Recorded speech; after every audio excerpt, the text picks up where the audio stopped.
Hello everyone, अस्सलाम वालेकुम। Welcome back my channel. तो ये है सैटरडे लेट नाइट व्लॉग आज स्टार्ट हो रहा है। तो सैटरडे रात में मुझे कुछ सिलाई ज़्यादा कुछ खास करनी नहीं थी, नहीं तो खाना बनाने के बाद में जो अपनी सिली हुई पैंटें हैं उसमें मैं बेल्ट लगाती हूँ। जैसा कि आप जानते होंगे, अगर आपने मेरा ब्लॉग देखा होगा या नहीं देखा होगा तो प्लीज़ देखिएगा कि मैं कंपनी की 2 वे 4 वे ट्राउज़र जीन्स पैंट सिलती हूँ, तो जिसको मैं कंबाइन करके दोनों काम करती हूँ, किचन का भी और अपनी सिलाई का भी। तो अभी आजकल सिलाई थोड़ा कम मुझे करनी है, तो इसलिए मैं फिर बीच बीच में आके किचन का भी काम करती रहती। तो मेरा खाना सब बन के हो गया था। तो आज लेट खाना भी मैंने बनाया था। सैटरडे लेट आराम से काम होता रहता है, क्योंकि संडे फिर आराम से उठना रहता है, तो लेट नाइट तक काम होता रहता है। तो अभी तकरीबन 11 बजने वाले हैं और खाना बन गया था। तो मैंने सोचा मैं थोड़ी सी क्लीनिंग कर लेती हूँ, क्योंकि सारे जो किचन के डिब्बे रखे हुए थे वो सब खाली हो गए थे और सामान आया हुआ था।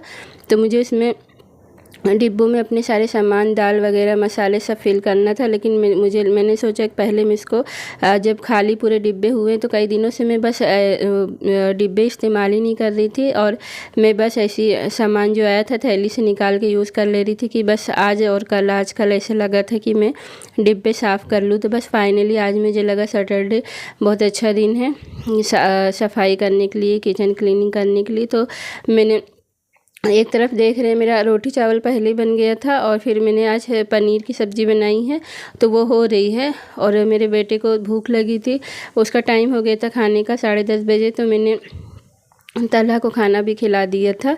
और फिर मैं आराम से, इधर हस्बैंड भी लेट आते हैं, तो मैंने आराम से मैं अपना क्लीनिंग का काम कर रही हूँ बड़े इत्मीनान से। और फिर तलहा उधर खाना खा के उनको लर्न करना था, सुबह उनके टेस्ट हो रहे हैं, तो तलहा उधर लर्न कर रहे हैं। और फिर इधर ये मैंने बहुत अच्छे से सारे डिब्बे को मैंने पूरा डीपली क्लीन कर लिया। पहले तो मैंने सोचा था बस मैं पोंछ के ले लूँ, क्योंकि मुंबई में बारिश इतनी हो रही है कि जो डिब्बे मैंने धुल तो दी है लेकिन ये सूखेंगे नहीं, इसको मुझे बहुत पोंछना पड़ेगा। पोंछ के अच्छी तरह से सुखा के तभी मैं इसमें सामान रख सकती हूँ। और फिर आप देख रहे हैं अभी तो बड़ा बिखरा बिखरा फैला फैला किचन लग रहा है, तो धीरे धीरे सब मैं अभी समेट लूँगी और सारी चीज़ें अपनी जगह पे चली जाएगी। तो इस तरह से पहले मैंने अपने सारे बड़े डिब्बे धुल लिए हैं, क्योंकि अभी आप देख रहे हैं कि बारिश तो बहुत हो रही, पर विंडो खुली है और बारिश अभी रुकी हुई है। तो जब बारिश में मुंबई में किचन बहुत गंदे होते हैं और कोई भी डीप क्लीनिंग नहीं करता, चाहे मेरा घर हो या और भी बिल्डिंग के रूम्स है। क्योंकि सारी भाभीयों से बात होती रहती, तो सबका ये कहना रहता है कि बारिश में गंदा तो बहुत होता है, लेकिन डीप क्लीनिंग करने का कोई फ़ायदा नहीं, वापस से वैसे हो जाता है, क्योंकि बारिश बहुत ज़्यादा है। तो सब बहुत जल्दी सामान और डिब्बे बर्तन सारी चीज़ें बहुत ख़राब होती रहती है। तो ये मैं आपको दिखा रही हूँ कि मेरा सब धुल के हो गया और डिब्बों में सामान है भी। और ये इधर मटर पनीर भी बन गई, जो कि बहुत ही टेस्टी बनी हुई। काफ़ी देर से मैं किचन में थी, तो मैंने बस सोची मैं आके पहले देखूँ कि आगे हो क्या रहा है। मैं बहुत देर से किचन में खो गई थी काम करते करते। होता है अगर हम कोई काम करने लगते हैं तो फिर उसमें बहुत दिल लगने लगता है, और नहीं करते तो बस फिर पड़ा रहता है। ये मैं आपको दिखा रही हूँ कि रात का वक्त हो गया है, अभी 11 बज गए हैं, तो सब बच्चे अपने अपने घर में चले गए। नहीं तो फिर नॉर्मली मुंबई में तो बच्चे लोग 11 बजे तक के बाहर खेलते रहते। तो अभी होमवर्क टाइम है, खाने का टाइम है, तो सबके दरवाजे भी बंद है। अभी तक यहाँ पर बच्चे लोग खेल रहे थे और तलहा भी पढ़ाई कर रहे हैं। उनको मैं बोल के आ रही हूँ कि अब अपनी पढ़ाई फिनिश करो और फिर सोने की तैयारी करो। और फिर ये इधर डिब्बे मैंने अच्छी तरह से सूखे कपड़े से सुखा लिए थे, क्योंकि मुझे पता था कि इसको रख कर सुखाने का कोई मतलब नहीं, क्योंकि वो सूखने वाले तो है ही नहीं, धूप तो सुबह आने वाली नहीं है। तो मैंने फिर रात ही में, हस्बैंड आ गए थे और फिर खाना वाना खाने के बाद मैंने बोली फिर मैं ये काम भी लेके कर लेती हूँ, नहीं तो सुबह मुझे बहुत लेट होएगा। फिर सुबह मुझे सिलाई भी करना था, और फिर लेट उठो तो इसी आधा दिन वेस्ट हो जाता है। तो मैंने सोची रात में लेट नाइट इसको कर लेती हूँ। तो फिर इस तरह से मैंने डिब्बे में जो दाल थी और शक्कर, चने, मटर और जो भी था सिंगदाना वगैरह, ये सब मैंने फिल कर लिया था। तो ये डिब्बे में मुझे बहुत पसंद है। मैंने अभी हाल ही में इसको फ्लिपकार्ट से, नहीं शॉप्सी से मैंने इसको ऑर्डर किया था। और ये मैं दिखा रही हूँ, पीनट्स भी इतने थे, तो मैंने चने वाले डिब्बे में एडजस्ट करके रख दी। तो अब मैं बस इसी तरह से सामान को एडजस्ट कर रही हूँ कि मेरा कौन सा चीज़ किस में फिट बैठेगा। तो उसी तरह से मैं रख रही हूँ डिब्बे। मेरे डिब्बे मुझे बहुत पसंद है, जार देखने में भी अच्छे लगते हैं। और एक्चुअली मुझे कांच के जार पसंद है जिसमें सामान दिखता रहे, हम उठा के बस यूज़ कर ले जल्दी से, पर मैं संभाल नहीं पाती, मेरे से बहुत टूटता है कांच का सामान, तो इसलिए मैंने बस इसी तरह से इसका अल्टरनेट ये प्लास्टिक जार मंगवाए थे। और फिर मेरे सारे डिब्बे में दाल फिल हो गई थी, दाल और शक्कर, चने, मटर, तो मैंने उसको अच्छे से ये सेट कर रही हूँ। तो मुझे ये काम मुझे बहुत पर्सनली बहुत पसंद है कि डिब्बों को ऑर्गेनाइज़ करना, किस तरह से सेट करना, और मैं हमेशा चेंज करती रहती हूँ सेटिंग। अगर बस मेरे पास टाइम होना चाहिए, तो जब भी टाइम रहता है किचन में आते जाते मैं कहीं चम्मच सीधा करती रहती हूँ, कभी कभी प्याली रखी है या डिब्बे रखे हैं कि कौन से डिब्बे कहाँ अच्छे लगेंगे, कौन से सामान कहाँ अच्छा लगेगा, तो ये मैं करती रहती हूँ।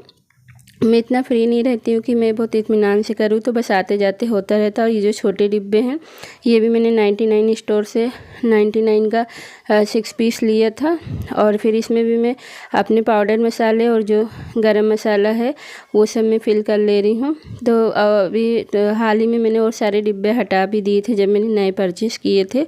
तो इस तरह से मैं सारे डिब्बे फिल कर ले रही हूँ और रख दे रही हूँ। और 2 किस तरह की मिर्चें आ गई थी, ईस्टर्न वाली मिर्च आ गई थी जो कि मुझे पसंद नहीं है। और फिर वापस से मैंने एवरेस्ट की मिर्ची मंगाई थी, मुझे एवरेस्ट की मिर्ची पाउडर बहुत पसंद है। उसका शोरबे या सालन का कलर भी अच्छा आता है और टेस्ट भी अच्छा रहता है।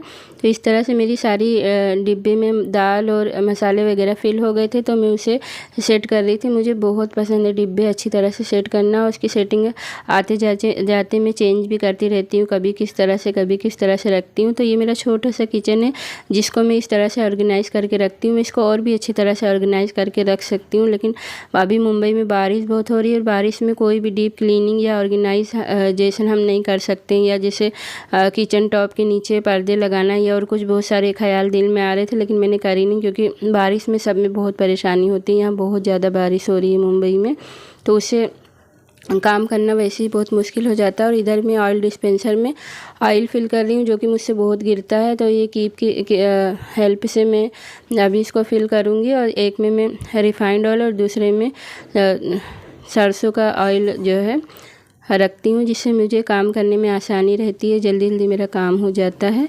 पर इसको जब भी मैं भरती, मेरा कोई भी काम बड़ा जल्दी का रहता है तो मुझसे ज़रूर गिर जाता है ऑयल इधर उधर। अभी मैं बहुत पेशेंस के साथ कर रही हूँ कि मेरा ऑयल ना गिरे। और फिर ये मुझे ऑयल डिस्पेंसर के साथ मुझे 4 स्प्रिंकल की जार बॉटल्स मिली थी, जो कि इस पूरा सेट मुझे बहुत पसंद था और ये बहुत यूज़फुल भी है किचन के लिए। और इसी तरह की वीडियो प्लीज़ देखने के लिए चैनल को सब्सक्राइब और वीडियो को लाइक ज़रूर करिएगा। और ये मुंबई में इसी तरह से छोटा छोटा किचन होता है, जो कि एक काउंटर टॉप मिलता है जिस पे आपका गैस चूल्हा रहेगा, और फिर बस उसी में सारे एडजस्टमेंट करना रहता है। तो एक साइड मैंने अभी आपने आगे देखा होगा, एक साइड मैंने बर्तन का स्टैंड लगा लिया था और दूसरी साइड अभी जिसमें मैंने डिब्बे वगैरह रखे हैं वहाँ पर हस्बैंड ने मेरे रेक लगा दिया था कांच का, तो जिससे मुझे सारे डिब्बे जो छोटे छोटे और दाल वगैरह के जो भी छोटे छोटे डिब्बे वो मैं अच्छे से ऑर्गेनाइज़ कर लेती हूँ। वहाँ पर मुझे उठाने में भी आसानी रहती है। और फिर ये जो छोटा सा यहाँ पर दिख रहा है काउंटर, यहाँ पर भी इसको यहाँ पर मैं मिक्सर अपने और ये ऑयल डिस्पेंसर वगैरह ये सब में चाय बनाने का सामान ये सब यहाँ पर मैं रख देती हूँ। तो इस तरह से मेरा किचन सेट हो जाता है। किचन का मैं और भी अच्छी तरह से ऑर्गेनाइज़ कर सकती हूँ, लेकिन जैसा कि आप जानते होंगे पर किचन बहुत छोटा है। मिलते हैं नेक्स्ट व्लॉग में। अल्लाह हाफिज़। व्लॉग बहुत लंबा हो रहा है।